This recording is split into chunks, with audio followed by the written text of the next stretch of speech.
Recently, I've been playing a lot of Crypt of the Necrodancer, and it got me thinking about how games choose to implement difficulty. There are a handful of characters in Crypt, each with their own unique style of gameplay. Items and stat upgrades are unlocked as you play, so the game tends to get easier over time. Finally, each level's pacing is dictated by the soundtrack, so increasing the tempo of a level's music means that you move faster, and so do all the monsters. These are just three of the ways that game designers can create challenge, and there are endless methods for bringing the right amount of difficulty to complement a game's mechanics. Although difficulty is sometimes an afterthought when considering the player experience, it tends to be a daunting matter. Recall that in our last longform, we discussed how randomness can have wide-reaching effects, so using it incorrectly can destroy even the best game design. In a similar way, difficulty is the key catalyst behind flow, the player state that every developer strives to deliver with their game. It's troubling that difficulty has such a large effect on the end product, because difficulty can be one of the toughest aspects of a game to manage. If you offer only a single level of challenge, the game must be balanced around that point, but you might discourage players whose skill is not within the bell curve. If you offer 2 or 5 or 100 levels of challenge, then the game must be balanced 2 or 5 or 100 different ways, and you've got to spend time adjusting your game to as many different skill levels as you choose. In this analysis, we'll take a look at difficulty as it pertains to the player experience. We'll first try to nail down a good definition of the concept, then explore some of the ways that it can be implemented in a game, regardless of genre. Finally, we'll get into the psychology of game difficulty, and what difficulty means as a silent conversation between developer and player. Because this is such a deep topic, we'll divide up this analysis into two separate videos. The first part will delve into setting up our framework and ideas for game difficulty. The second part will complete our framework and demonstrate practical applications. I think we already have a pretty good sense of what difficulty means in the context of a video game, but I want to set a broad definition here that we can use. The word difficulty itself actually means something not easily done, accomplished, or comprehended, but in gaming it's often used to refer to the wide spectrum of all possible challenge options. That is, difficulty in gaming doesn't mean difficult, it means easy, normal, hard, or any variation within. It's best thought of as a synonym of challenge. The difficulty of Cookie Clicker? Very easy. The difficulty of Dark Souls? Very challenging. With this definition, we can examine the relative difficulty options in a single game, or compare relative difficulties between two entirely different games. Difficulty is tough to balance, and frequently it's an afterthought in most game design. In other words, the levels and tasks are fleshed out before the nitty-gritty of how much damage this enemy does, or how much experience that monster gives.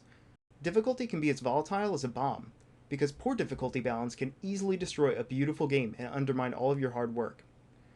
If you're designing an RPG, you work on each area first, creating characters and cutscenes to explore a story. The actual numbers and mechanics can be tweaked once you've gotten the core gameplay down. But if 50% of all players' parties wipe in the game's first encounter, you're going to turn off a lot of potential players and stifle word-of-mouth promotion. In this way, you're appealing to a niche market, while your game's promotion appeals to a much larger one. Have you ever seen a film trailer that was strikingly dissimilar to the actual film? This is just one result of the dissonance that poor difficulty can create in a game. If the goal of any game is to resonate somehow within the player, then difficulty can be the fine-tuning or the hacksaw that can cripple that resonance. Most games actively work to induce flow, which is a tightrope walk between difficulty and player skill. We can consider these two aspects of game design to be metagame or emergent properties, meaning that they are born from interactions among basic gameplay concepts. Tetris isn't challenging simply because there are blocks. It's because there are many different block shapes, a limited field of play, and a timer that forces you to make moves quickly. A player that can manage all three is skilled enough to advance on to a more difficult stage, where the challenge is increased further to try and maintain flow. To induce flow, the player progression should be as close as possible to the progression in difficulty, and since a game designer can't change player skill, they're forced to change difficulty to reveal the exact nature of the skill and challenge relationship. If a slight bump in difficulty requires a disproportionate increase in player skill, the game is too hard and flow is interrupted. Instead of the smooth curve or step function that we want, we'll find that we have something that wavers outside of the desired boundaries. While all players will become more skilled over time, not all players will do so at the same rate. What's more is that the proportionality between these two concepts changes at a different rate for every game, perhaps even in different markets. As a designer, this means that you're trying to broadly induce flow by tinkering with individual game mechanics to improve the results in a cohesive system of mechanics. It's a bit like a mathematical function. The only way to tell what the output will be is to tweak the input a little bit, run it through your system, and see what's popped out on the other side. We'll talk about this proportionality between challenge and skill shortly, but keep it in mind as the underlying goal when addressing game difficulty. There are 1,000,001 ways to implement difficulty, and even more ways to balance it. We'll try to stick to the major methods that have persisted in the industry to showcase the big ideas. As far as I know, a widely accepted construct for game difficulty has yet to be created, so everything I'm putting forth here is my own personal way to organize game difficulty. That being said, the way we'll categorize here is not only subjective, but probably inefficient, so if you have any thoughts on a more effective way to examine difficulty, be sure to let us know. Our very first task should be to divide difficulty into two broad categories, mechanical difficulty and conceptual difficulty. In each of these categories, we're now dealing with intended and unintended, as well as the many subsets of each. We'll see that most forms of difficulty can be grouped into one of these four categories, and while the differences between each type are fairly discrete, that line will begin to blur as we get into the details. Joe, the other half of GameSoup, made an excellent suggestion, so we'll further divide examples between rewarding and frustrating, and because any pseudo-academic discussion should try to remain objective, we'll adopt the term incremental for frustrating and decremental for rewarding to further describe our difficulty. Intended mechanical difficulty accounts for the vast majority of all instances of a challenge in a game. It's mechanical because the challenge is based in manipulating confined game mechanics accessible to the player. Broadly speaking, it often takes the form of anything you see on screen that responds to controller input. For example, something as simple as programming the movement in the very first Super Mario Bros. Is a form of adjusting the game's intended mechanical difficulty. Have you ever noticed that Mario has both a speed up and a slow down period each time he walks or runs? It feels natural in this game because it's been matched to the level design. But if you made Mario's acceleration only a fifth of what he normally has, it would take you that much longer to get to full running speed. Suddenly, large jumps are difficult because you didn't have the platform space from a dead stop. In fact, the trope of making an ice level where you slip and slide all over the ground is simply a manipulation of player acceleration and movement. At the other end of this extreme, we can set acceleration arbitrarily high, and Mario will instantly be at full speed when moving and instantly stop without a gradual change in between. While this may feel more abrupt, it's the factor responsible for creating tight controls, and most of the time we'd much prefer utilitarian controls to ultra-realistic controls. But most games aren't designed to incorporate this awkward abruptness, and as a result, they have varying levels of player acceleration, player speed, player density, gravity, and many other factors. And remember earlier when we said that poor difficulty balance can be the hacksaw that undermines the experience? Ice physics in a level designed with bottomless pits could prove to be a disaster for the average player by using intentional incremental difficulty. So it's important to balance player animations and movement around the desired challenge. How about Super Mario Bros. 2? Luigi had a much floatier jump than Mario, and the added benefit of being able to cross long gaps and correct your trajectory when the platforming gets tricky.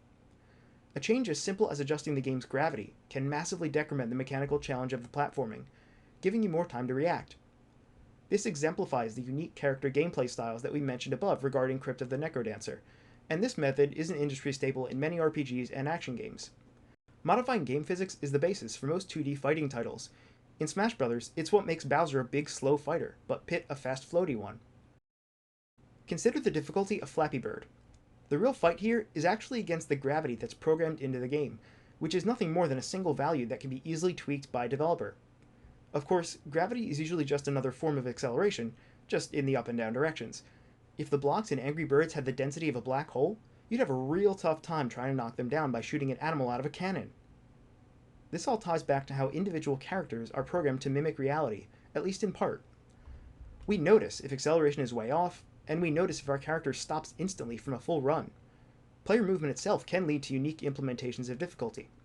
Even a very narrow platform would pose no challenge to a character with no acceleration period, but it could be a tear-your-hair-out challenge if the character was designed to slip and slide all the time. If movement is designed after the levels, then the movement can be easily adjusted and fine-tuned without having to change the core design of your game. In truth, games of all genres rely on intended mechanical difficulty to provide challenge. Guitar Hero and Rock Band can both be difficult games that operate on a singular gameplay element. It's not hard to hold a button with one hand and strum with the other, but it's undeniably hard to do this hundreds or thousands of times in just a few minutes at varying speeds and rhythms, while you can only sight read a few notes into the future. Challenge also comes from player animations. Performing a jump attack in Dark Souls locks your character in the attack animation, and during this time you can't move or cancel the attack in any way. This means you've got to think carefully about when to use this attack, because even though it's powerful, you're exposing yourself to danger due to the very long animation lock. Heavier weapons tend to be more powerful as well, but you're leaving yourself open for a long period of time as a result. This mechanical difficulty makes up a core component of the game, dictating the flow of combat when a single strike could mean failure. A similar animation lock occurs in Castlevania for the NES. Once you jump, your left-right momentum is conserved, and you have no control whatsoever over your character for the duration of the jump. Furthermore, any damage you take locks your character in a knockback animation. This can make platforming a nightmare, even though it is technically accurate physics. Most games do allow your character some movement in the air, because even though it's less accurate, it usually makes the game feel more fair. In other words, it lowers the challenge very slightly, because you can correct yourself in midair, but because of the change, we can now up the ante on our game's platforming and expect more out of the player in turn. As silly as it sounds, this makes for a better jumping experience than when your animation is locked. So challenge can occur via the duration of animations, or the options not accessible to the player in certain situations. Invincibility frames after taking damage mechanically adjust the difficulty by preventing repeated unavoidable damage. Anytime you play Street Fighter and miss your opponent with a heavy attack, you're leaving yourself open for the duration of your character's animation. But even if you get hit, your invincibility frames might keep you alive. Showing the player that strength has a trade-off in the form of time does a great job of reinforcing specific player behaviors, because taking control away from a player leaves them helpless and vulnerable for the duration. This is sometimes used as a cheap way to include artificial difficulty in games. Artificial difficulty can occur in any of our 4 major categories, such as mechanically intended stun locking. Our Castlevania example above shows artificial difficulty because of the player physics clashing with the level design. In a real-time game, taking control away from the player for even a second can mean the difference between life and death. And because this death wasn't based on the player's skill in real time, it has the potential to feel cheap. The game is reminding you that you need to play by its rules. But if the words unfair death come to mind, then there was probably a better way for the developers to give you this reminder. When a game's difficulty is at least partially situational, then difficulty as a whole can be adjusted without making any major changes to enemy or player behavior. This is the logic behind checkpoint systems. The current challenge level is probably only temporary, so saving time getting the player back to that section helps reduce the difficulty. Compare this with forcing the player to start from the beginning of the level every time he or she dies. To achieve this goal, Resident Evil 4 features automatic enemy density adjustments, depending on the number of times a player has died in an area. The more recent Mario titles allow you to bypass difficult sections of a level if you lose a certain number of lives. These intended mechanical techniques greatly increase the skill range of your player base. If you can handle 2 enemies at once but not 4, then simply reducing the number of simultaneous threats can achieve the same goal as playing with numbers on the back end. Why balance an alternative set of statistics to make a zombie's attack deal 50% damage, when instead, you could just cut the number of zombies by 50%? The latter, if not objectively better, is definitely more time efficient, and for complex games with a lot of numbers, time is something that developers don't really have a lot of. There are also many genre-specific tricks to adjusting a game's base challenge. If your character in XCOM only has a 60% chance to hit with his gun, then perhaps lowering the difficulty would adjust the randomness to increase the odds of a successful shot.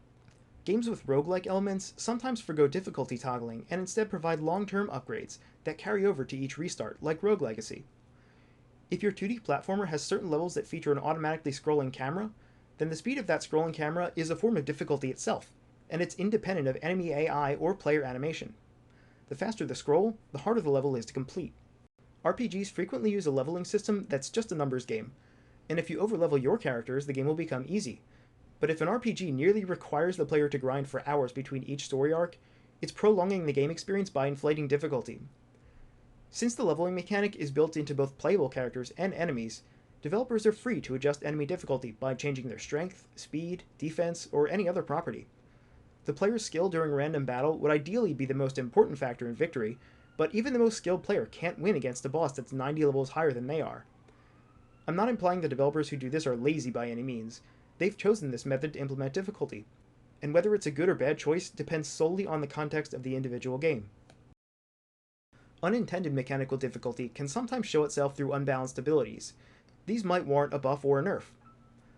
Whenever the complexity of game mechanics leads to unintended behavior, there is the potential for exploiting imbalances, which necessitates increasing or decreasing player abilities when games are symmetrically competitive, like StarCraft or Halo. Wherever you see a buff or a nerf, you can be fairly certain that there was once an unintended mechanical difficulty, whether incremental or decremental, related to that skill or ability. Hearthstone occasionally nerfs and buffs certain cards, because the unpredictable metagame is constantly promoting unique deck combinations that may upset the balance of power between the game's 9 classes. The other, and much more prevalent arm of unintended mechanical difficulty is mostly within the realm of the hardware, both in technological limitations and in programming errors. Have you ever had to fight a game's camera and lost? Many games in the early years of 3D had notably contrarian camera systems, which ideally shouldn't ever cause the player to lose. But because the camera is now an additional element to fine-tune, the developer's vision must account for its behavior in all cases. Falling into a bottomless pit because the camera suddenly swivels 360 degrees looks bad and feels worse, and no developer intends for this to happen. Technical limitations that affect difficulty might be things like pop-up, unclear orientation, or low draw distance. If Skyrim only had a draw distance of 3 feet, it would be a lot harder to avoid enemy attacks. Or if quest items popped in only when you got within 5 feet of them, you could spend hours searching an area for an item you've already walked past 4 times. Sure, these limitations are an annoyance, but they tend to maintain the integrity of the game experience, which is in stark contrast with our next point: bugs and glitches, which I consider to be the most virulent strain of programming error. Unlike our technological limitation examples, bugs and glitches arise from human error. For example, in Mario RPG, you can skip a major early boss fight by jumping over the trigger for it. Exploits like this that give advantages to a player artificially increase player skill relative to the current challenge level, which means a temporary decrease in difficulty. Most RPGs are built to resist this form of leveling up. It doesn't make sense to bypass a fight if you're going to be under-leveled later as a result.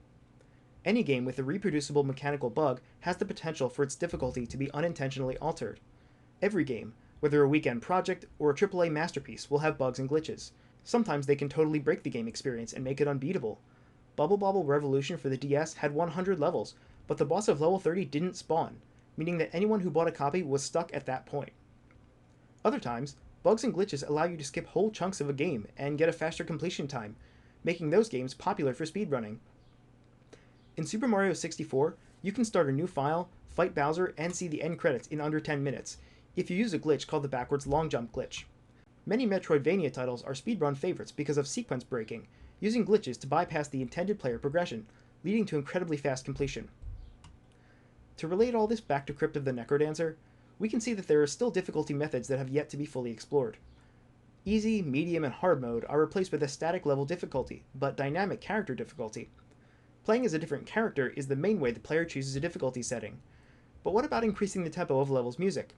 If the gameplay is directly tied to that tempo, then making the music faster would make the gameplay harder, even if the dungeon layout and the enemies remain the same. Like a scrolling camera, this increases difficulty by requiring faster player input. It doesn't matter how much you plan or strategize beforehand. The game is hard because you think on your feet at 160 beats per minute, and learning to quickly assess your surroundings with so little time to plan beforehand makes it a difficult but addicting experience. As a result, most player deaths are the fault of the player. Cheap and unfair deaths in this game are rare. Enemies feature no random pathing or random attacks, so you're never rolling dice to know if you're about to die.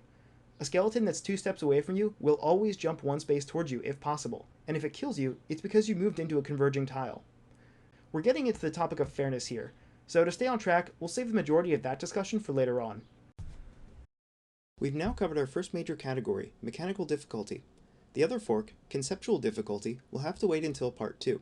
In the meantime, we thank you for your ongoing support of GameSoup.